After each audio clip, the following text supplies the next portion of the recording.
Good evening, everybody, and welcome. Welcome to b.hive Productions Tuesday Tales, and we are presenting the Ballad of Broken Bird, my upcoming novel. It's a book of many many aspects. It's a road novel.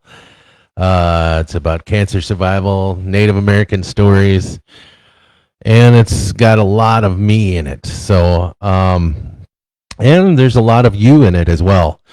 So, anyhow, welcome to the show. Every Tuesday, I read you a chapter out of the book, and we do live reading. We've been doing pretty good with it. The audience keeps growing, and it's going very well. I'm hoping to have the book published by the end of this year. And then I'll be able to present it to you guys and offer it to you guys for sale. But anyhow, I have not finished the book.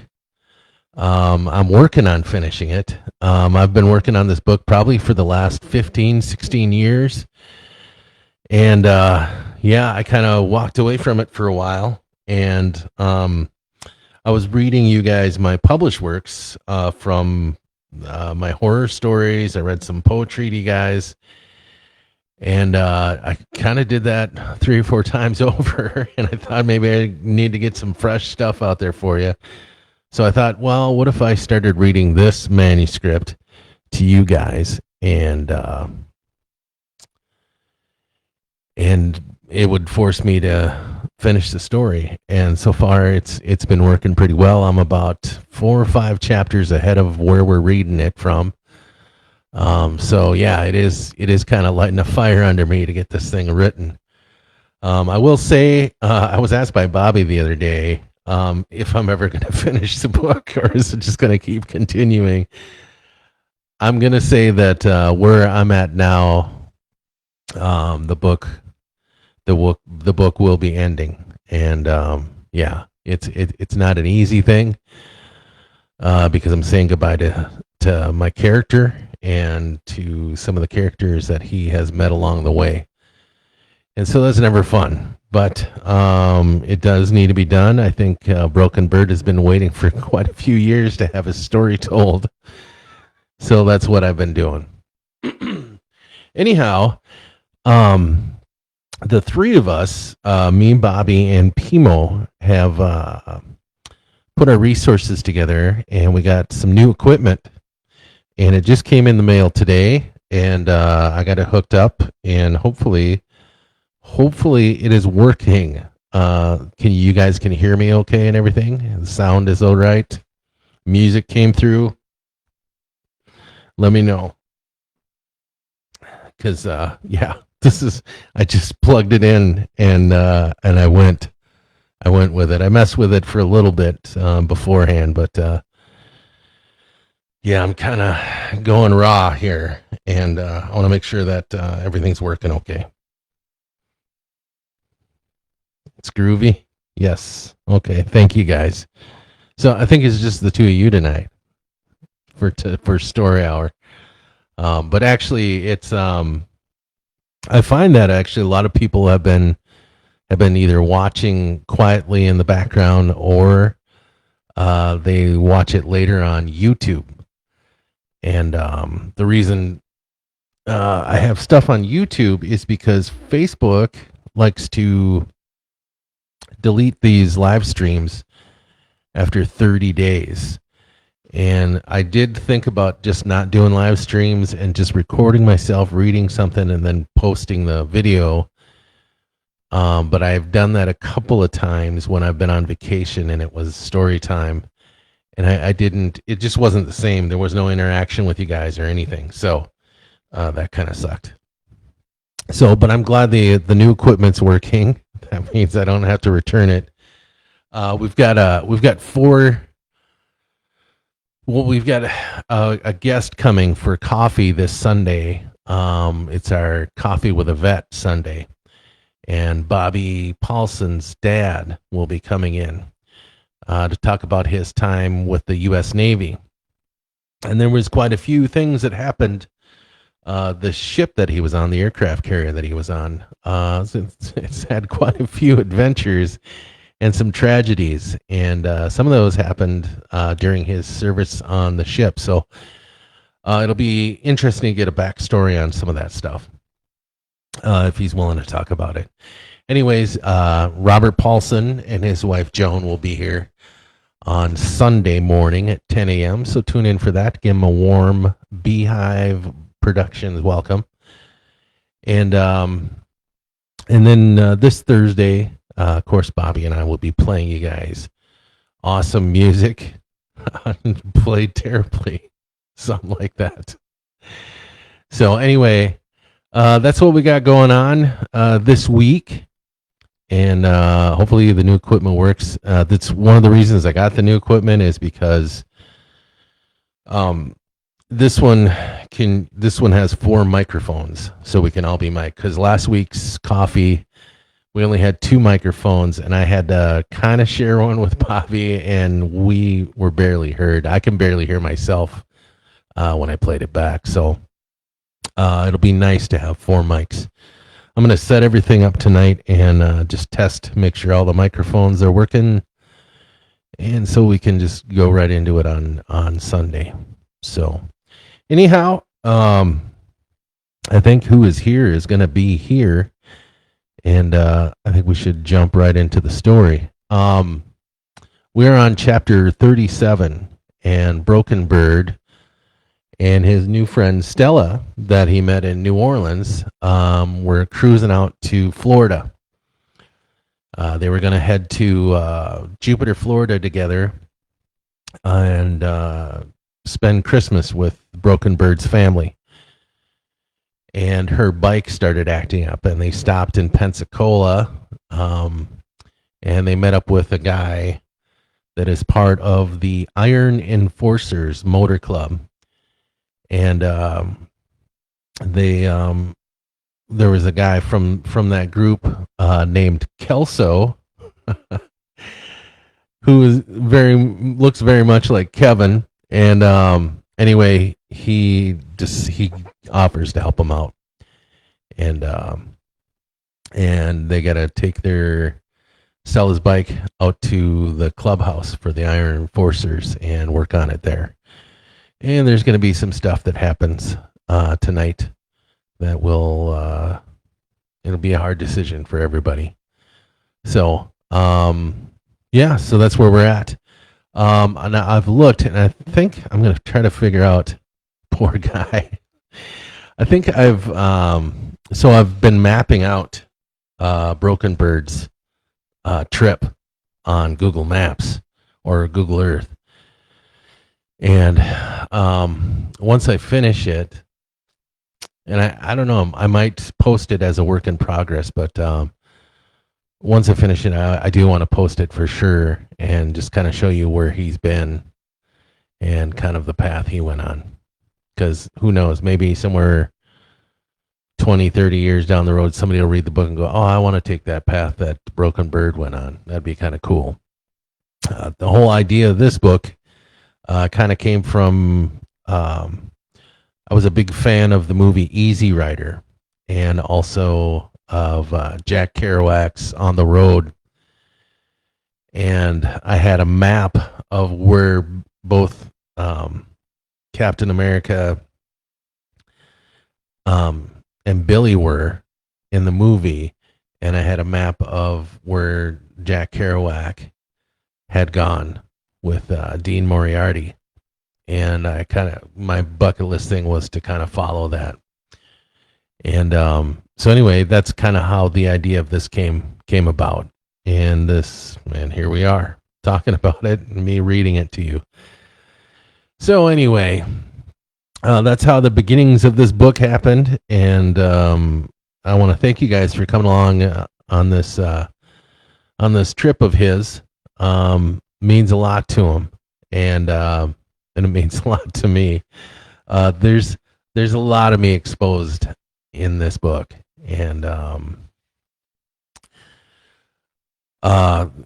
it's been therapeutic for me as well because it's kind of helped me work through some of my shit. And yeah, when it can do that, it's awesome. So if you ever need to get through some old shit, just write a book about it and you'll figure the shit out, you know?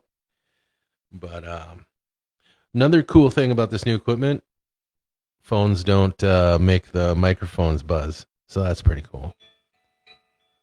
Um, so I can monitor you guys chit-chatting and while I read you. Oh, wait a minute. Uh, yeah. Yeah. Yeah, it does kind of beep. It does get a little staticky. Well,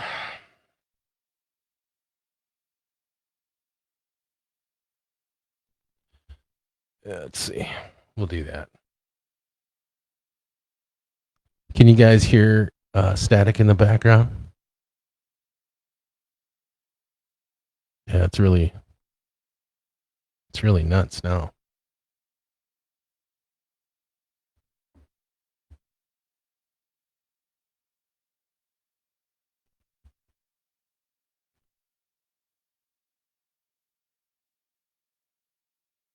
You guys can't hear it? Okay, that's cool.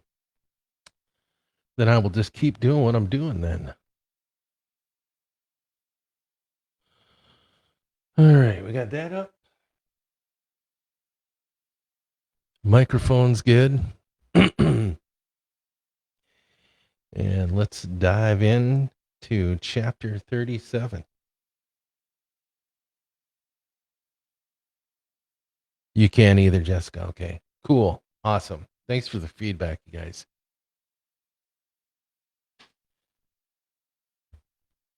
Figure out where to put my hand here. All right.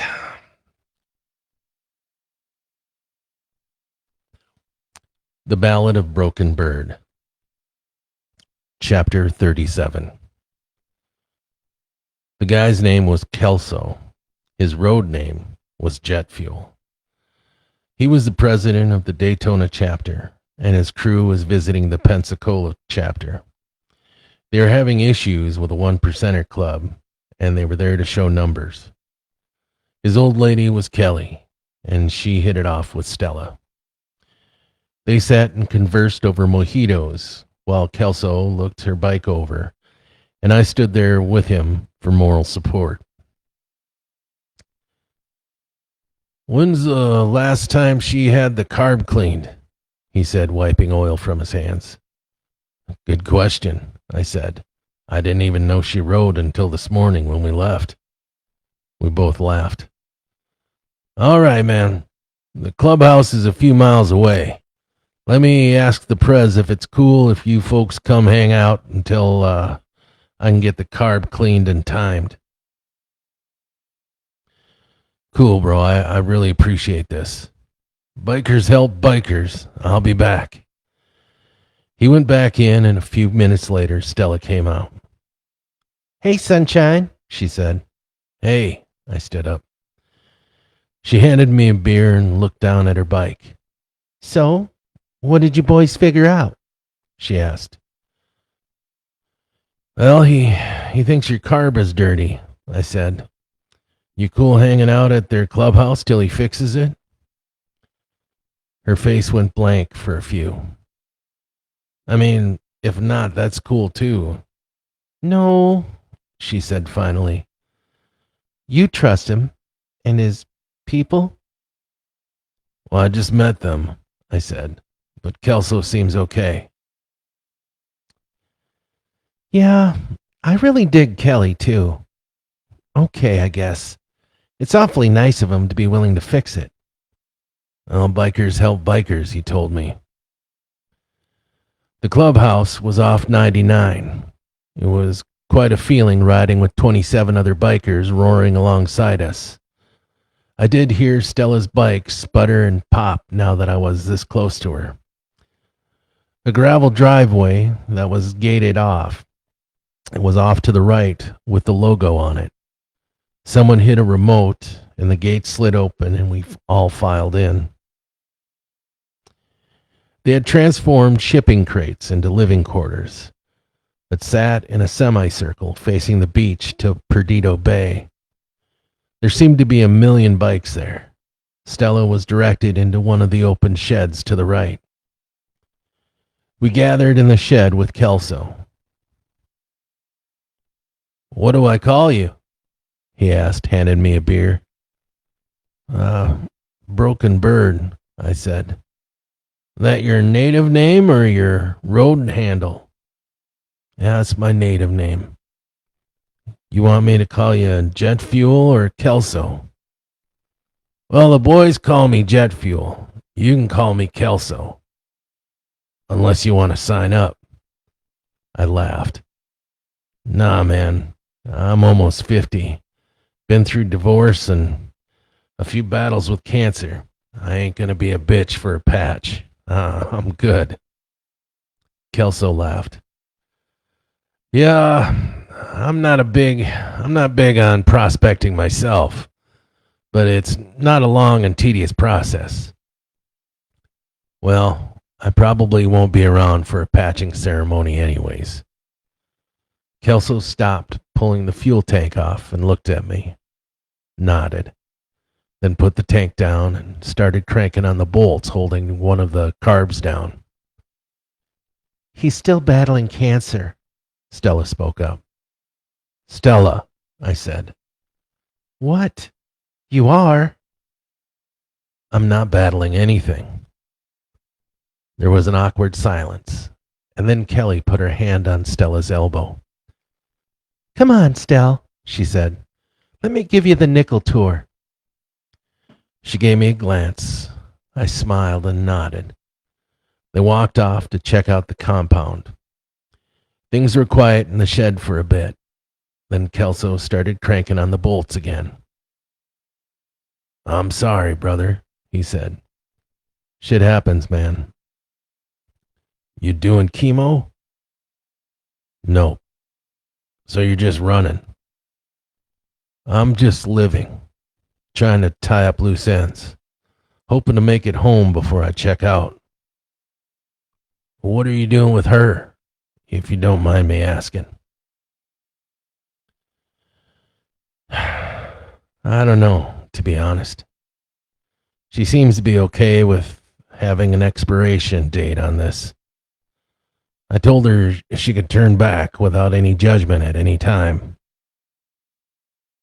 Kelso successfully pulled the carburetors off and brought them over to the bench.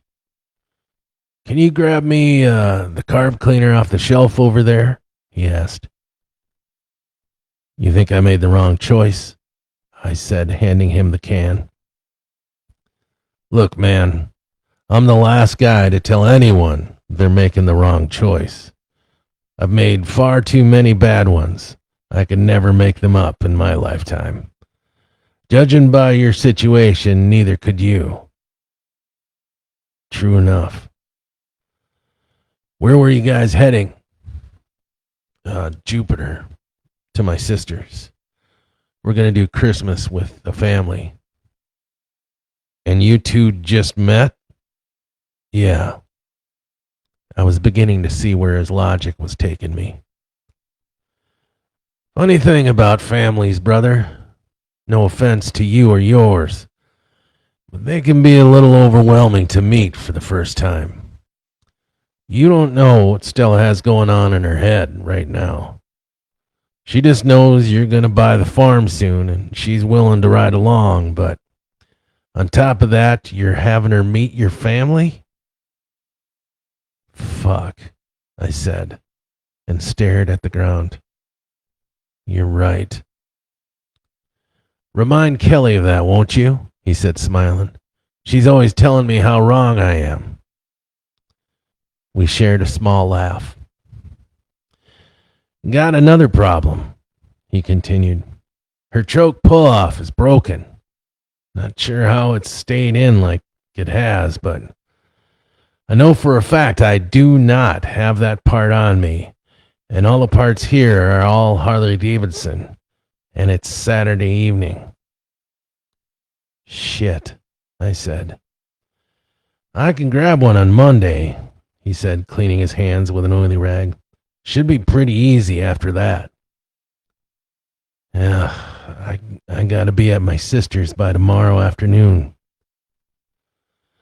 Well, Stella could ride bitch. You guys could pick up her bike when you come back this way.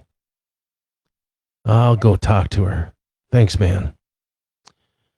The walk from the shed to the bar was tough.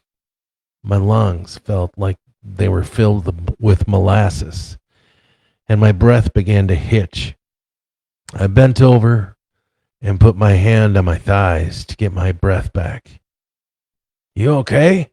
Kelso said, walking up behind me. I nodded my head. Talking seemed impossible at the moment.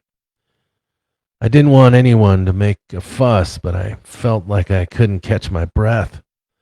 I pointed at my bike and then pantomimed using my inhaler. He ran over to my saddlebags and pointed. Things were going black, and I shook my head. Side pocket, I gasped. Back pack. He reached into my backpack and pulled out my albuterol inhaler and ran it over to me, shaking it.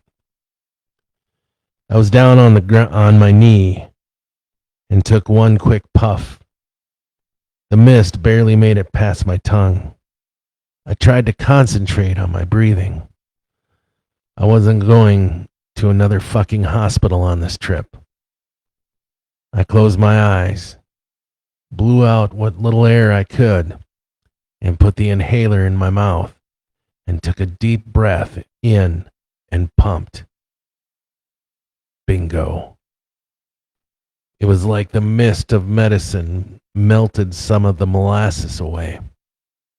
I took in a large gulp of air. When I looked up, Kelso was kneeling beside me. A small crowd had stood there gawking at me. Take it easy, he said to me. I'm good, I lied. The blackness that was trying to claim me earlier began to dissipate into black dots. I began to cough, and things were cutting loose inside my chest. Birdie! Stella shouted, coming outside to me. Something gross dislodged, and I spit it up on the ground in front of her. Sorry, I said. Oh, God, Birdie, she said again, and knelt on the other side of me. What can I do? Just give me a minute. I coughed a few more times, and after a few gasps, I was breathing normal, and my head was clear. Kelso held out his hand and pulled me up. Thanks, brother, I said, embarrassed. Do you need a doctor? Stella asked. No, I'll be okay. I'm breathing better. What were you doing? I was coming to find you. I got some bad news about your bike. Fuck the bike. Are you really gonna be okay? Yes. What's going on with the bike? I got the carbs off, Kelso said. Won't take much to clean and time them. But your choke pull-off is broken. Can't really get a replacement until Monday. Well, shit. When are we supposed to show up at your sister's place? Tomorrow afternoon, I said. I guess I'm riding bitch. Kelso shot me a look and said, I can get the part Monday and have you up and running by the time you guys swing back here. Oh, okay, she said and looked at me doubtfully. Meantime, why don't you two grab a drink and hang out with us tonight? That sounds good to me, I said. You cool with that? Yeah, of course, Stella said. I was feeling a lot better. Weak, but better. I didn't drink as much as I normally would have. I nursed a bottle of beer for most of the night. The crew may have looked like a group of badass bikers, but they were real and sincere. They welcomed us into their group, and for the first time, I felt like I belonged somewhere. There were a lot of road stories, some of them funny, some of them sad. Kelso sat there quietly, with that intense look on his face. The guy seemed nice enough, but I don't know if I'd ever piss him off. But Kelly, she was his soft side. You could tell just by the way they looked at each other. And they weren't the type to publicly display all that affection, but it was something you just felt in the air when they were looking at each other.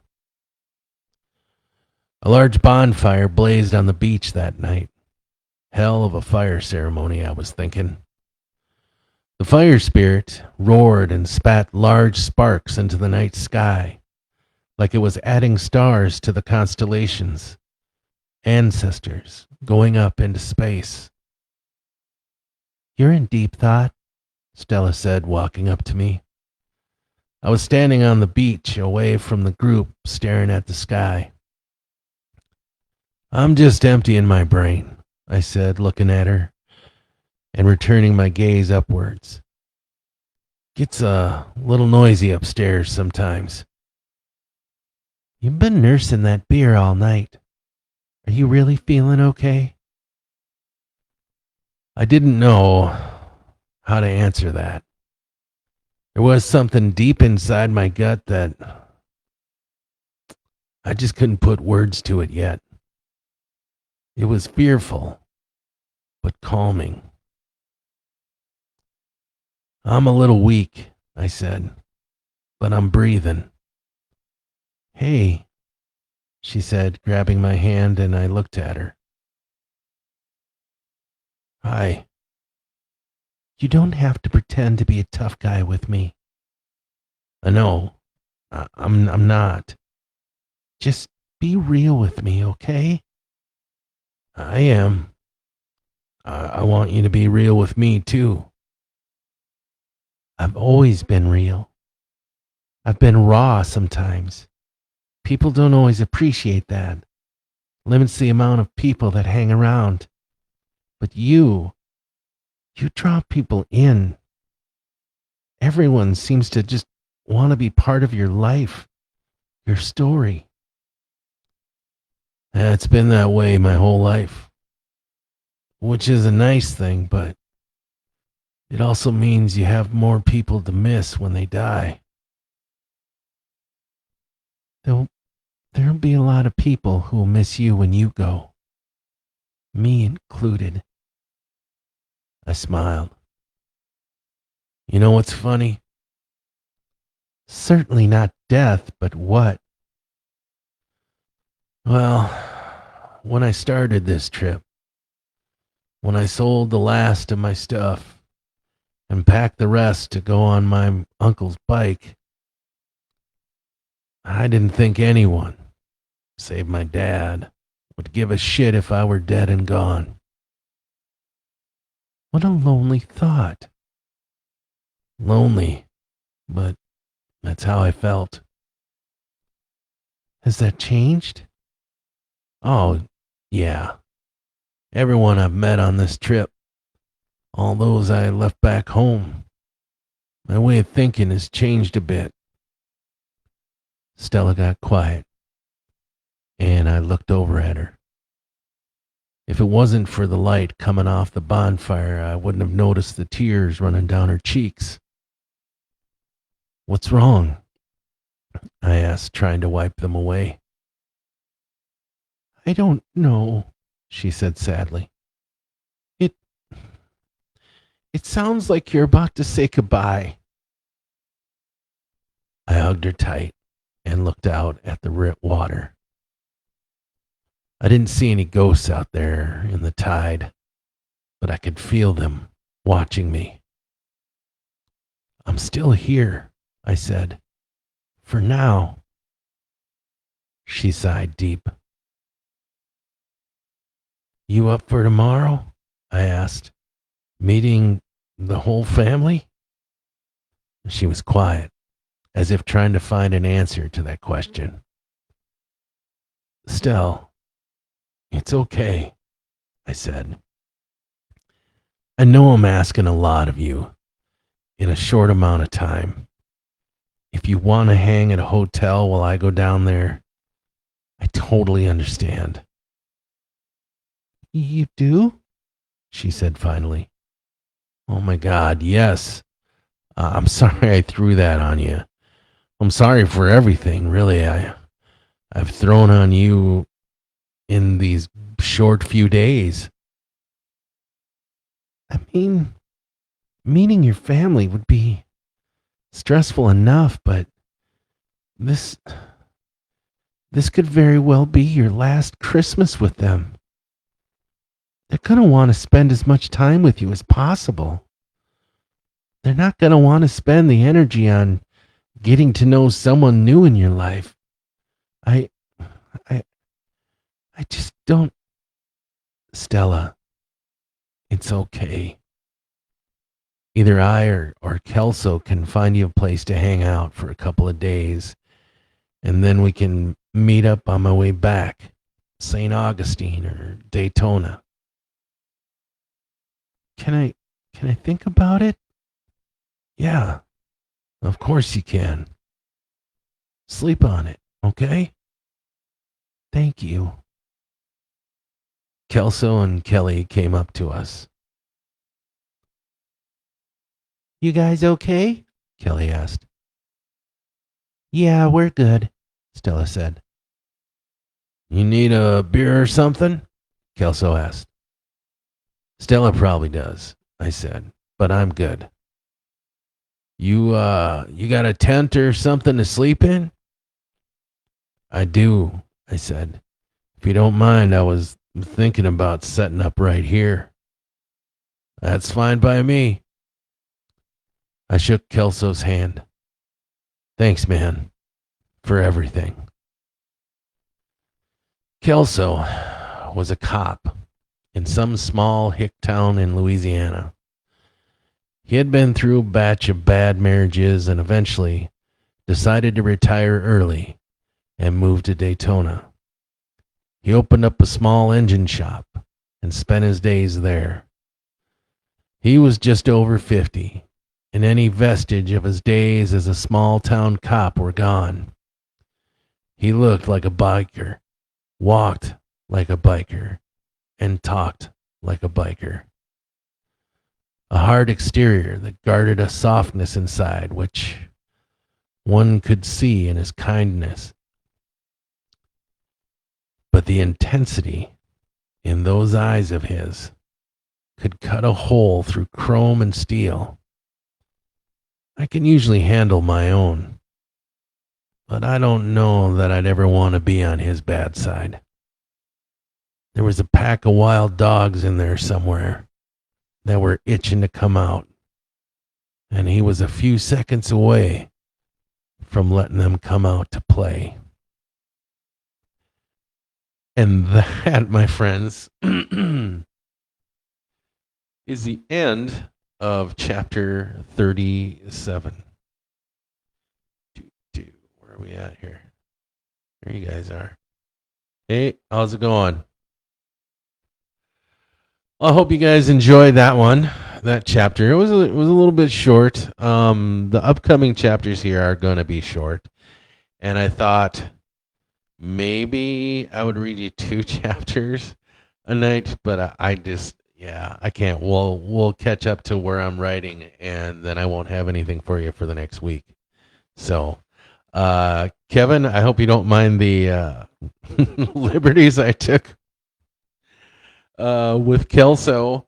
But yeah, there you go. And you're not out of the picture yet, buddy. Anyhow, yeah, so that's chapter 37. In the morning, Stella is going to decide whether she wants to go with or not, or whether she's going to just hang back with Kelso and Kelly.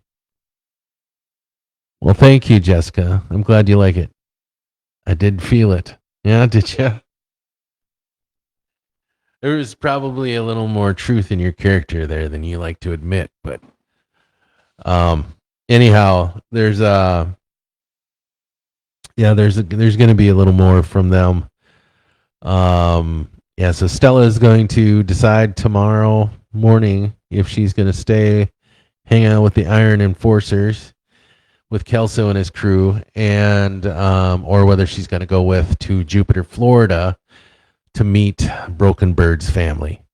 So anyhow, the next few chapters are gonna be some rough, touchy feely stuff. So be prepared for that. But anyhow, that's what I got for you. I can't. Hey, Carrie Beth, how are you? Loving it yet, Bradley? Keep it up. Well, thank you very much. Yeah, it's good to hear feedback because sometimes I wonder what you guys are thinking, whether you guys like, I don't know if I believe all that, and and so on and so on. New pup's name is Mika. Oh, okay, cool. Congratulations. Yeah, Jessica got she's got a new pup.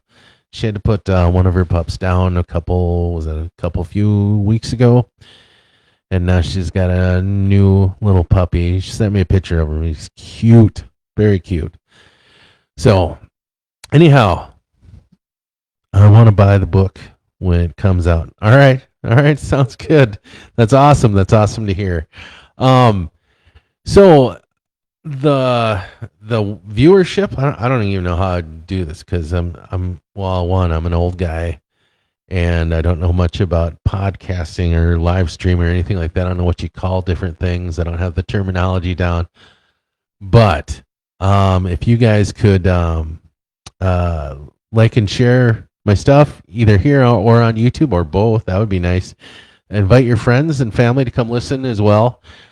I do like the fact that you guys can go back and listen to or watch the past chapters if you need to catch up on YouTube. That's always nice because it knocked the wind out of my sails when Facebook said they're going to start deleting my live streams every 30 days. Boop, gone. So I think I downloaded everything I've live streamed on here. If not, well, I'm pretty sure I'll be reading you the same stories over and over again. So once we complete this book, we'll probably go back to doing horror stories again or whatnot. We'll see. I don't know. I'm working on a few things. So Jessica, me too. I want to buy the book when. Oh, okay. Yeah, that's awesome. Yeah, spread the word that the book's coming out. I'm going to have we got the art festival that we're doing out here during our Farm City Fun Fest in July. And Bobby, Pimo, and myself we're trying to get together an art festival, a Maker's Fair, right here on 2nd Street, just outside Apocalypse Studios. And I'm going to have a booth with all my books in it. So if you don't have any of my books and you would like one, I will be there to sell you one, and I will also sign it for you as well. I was going to say autograph, but that makes me sound like it makes me sound like something, but I don't like that word autograph. I will sign the book for you. So there's that. So yeah, so look for me there. Also, there's going to be, what else we got going on? Coffee with a Vet is this Sunday. Robert Paulson from Silver Lake, him and his wife, Joan, will be here. It's Bobby's mom and dad. I don't know if they want me to say that. So I don't. I'm not going to rip on Bobby when he's not here to defend himself. But yeah. Anyhow, thank you guys very much for coming out. Thank you for being the loyal followers that you are and stuff. I'm glad you're enjoying the book. If there is any creative criticism or whatever, or things you think should be added on there or worded different, please let me know. Because again, this is this is a work in progress. So if I can get any input, or if you guys have any input, or if you just like what it's doing so far, that's awesome too. So, but yeah, let me know. And thank you guys very much. I very much appreciate you. I don't know how much more I could let you know how much I appreciate you, but I do. You guys are great.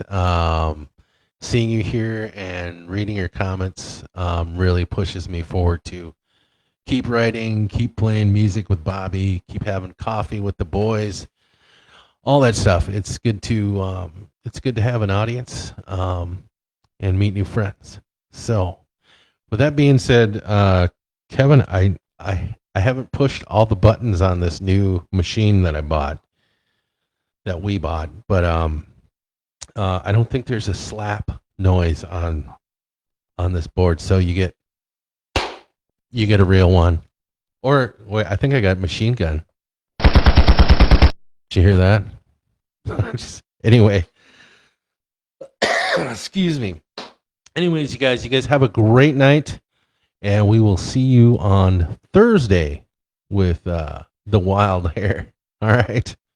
Peace and a bottle of hair grease. Mwah. Love you. And now I gotta figure out how to shut this. Oh man. Okay, there we go. There we go. I can't believe I did the slap thing for Kevin. I must like him or something. Good night, buddy. Good night, everybody.